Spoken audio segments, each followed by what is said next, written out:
So the folks at Alumi-Coop said we want to make we like the idea of pastured poultry where we can move the chickens around the grass and the whole family can be a part of the process. But the problem is most of them are too heavy to move. It usually takes the strongest guy and a good day to move them. And they don't get moved very often. We end up with brown spots around the pasture, around the yard, and it's not very good. Doesn't look very nice, neither is it a very good experience for anybody. So we're gonna build them out of aluminum. They're gonna last for a while. We better make sure we do this right, because if it lasts for a while and you don't even like it, that's really a bum deal. So Alumi-Coop goes and has a test farm where they test these things out and figure out what works the best. And what they came up with here is actually a very well thought out coop. There is cheaper coops in the market, yes there is, but I haven't found any yet that has a coop that is ready to go right out of the package. No added 2x4s, no added bracing. It is ready for chickens as it sits. One of the first things you notice about an Alumi-Coop is that there is 4 main sections that hold this thing together. So we have each end wall and the side panels. What that does for you is it makes a bigger coop when you get it, whether you get it shipped to you or pick it up somewhere. It's bigger than a cute little UPS box. However, it does mean that the thing is solid. It's not going anywhere. The side panels are solid. It also, due to the design of the roof, it makes it very rigid. So I can pick up the corner here and it lifts up right with everything else. Makes it for a very stable coop. Another aspect you'll see of the Alumi-Coops is the welds. These are not just welds from a guy that learned how to weld yesterday. These are welds that are done by somebody that's professional at it in their field, and you won't notice sharp edges on here.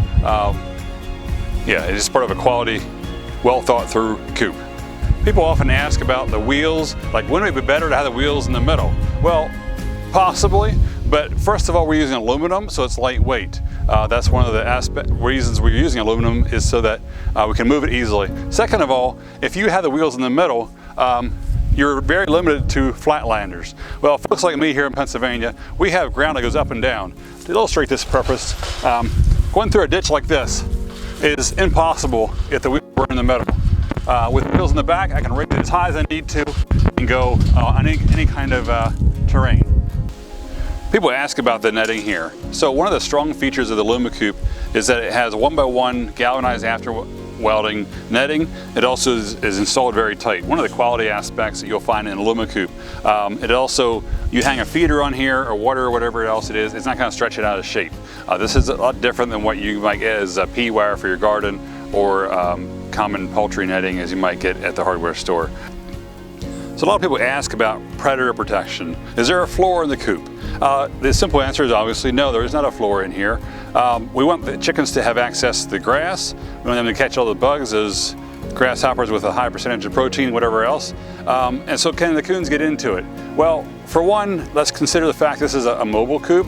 You're gonna move it easily, you're gonna move it frequently. So if the coon wants to get in here, first of all, they're gonna have to know there's a hole there. The only way they're gonna know there's a hole there is if you have it up off the ground so they see the light underneath it. Second of all, if they do want to dig in here, they're gonna dig the whole way underneath here. There's no flaps here, this solid bar here. They're gonna have to get the whole way underneath there to get inside of there.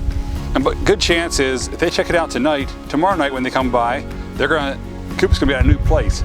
That in itself, well, it's not the first thing you're gonna think about, is a good deterrent, because the predators like things that are stable and easy to calculate and scout out and learn about. And so if this coop is moving all the time, it kind of unnerves the foxes, the coons, whatever the predators of this thing. It keeps moving around by itself. And so every night they have to go figure out a new place to enter this coop. Another quality aspect of the Alumi-Coops is these hemmed corners. So the thing just fits down across here real nicely. These things are sewn to fit. These are CNC cut, meaning that if we cut 100 of them, they're all gonna be the same. That means if 10 years from now you need another tarp, we can get you one that's gonna fit across here. Not only does this make a nice fit here, down across the edge, it also means when the wind blows, which is the hardest wear in the tarp, over the next 20 years, that it will hang onto the frame and not ride back and forth on the rails, which is what's going to cause your wear on the tarp. So the coop's good for any environment. They actually do very well in lots of environments. First of all, we have a steep roof here. 3 inches of snow is not going to be a problem. Once you get more than that, I recommend knocking it off. So you come out to do your chores, go inside and knock the snow off the roof. What about wintertime? So good question. First, the other side is closed up, but we have a lot of air going through here. So Alumi-Coop offers an additional accessory, which is a flexible vinyl sheet that goes around the outside that will close off and create an air-still environment. You also want to park it on possibly the south side of your building, and also on a layer of wood chips or some kind of absorbent material so the chickens are not on the wet all winter long. You probably need a heated water or else a rubber bowl for the water. What about wind? So the Alumi-Coop comes with these shelves. Most people ask what they're for. That's what they're for. They're for a cinder block, concrete block, or bucket of water, or a bucket of feed that adds weight to the corner. So you go to move the coop, you can throw the weight off of it, move the coop forward, throw the weight back on again. With those weights on there, we generally park the coop with the closed side toward the prevailing wind. So when the wind blows, it's blowing toward the closed side here, not blowing into here, working like a kite. And with that in mind, the coop has a 75 mile-an-hour wind rating.